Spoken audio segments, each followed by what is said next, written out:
CM Revanth రెడ్డిని కలిసిన మేడ్చల్ మల్కాజ్గిరి జిల్లా జవహర్ నగర్ మున్సిపల్ కార్పొరేషన్ కు చెందిన సీనియర్ రాజకీయ నాయకులు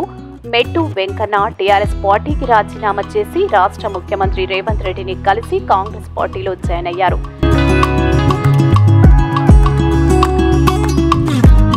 జవహర్ నగర్ మాజీ మేయర్ మేకల కావ్య అత్యంత అనుచరుడైన మెట్టు వెంకన్న మరియు 7వ డివిజన్ కార్పొరేటర్ అయిన తన కోడలు మెట్టు ఆశ కుటుంబ సభ్యులతో సహా టీఆర్ఎస్ పార్టీకి రాజీనామా చేసి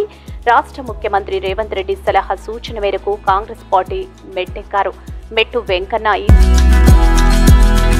సందర్భంగా వెంకన్న మాట్లాడుతూ వెనుకబడిన ప్రాంతాలు ప్రాంతీయ ప్రభుత్వాల ద్వారానే అభివృద్ధి చెందుతాయని, ప్రజా అభివృద్ధి కోసమే తామంతా కాంగ్రెస్ పార్టీలో చేరామని, కాంగ్రెస్ పార్టీ రాష్ట్ర ముఖ్యమంత్రి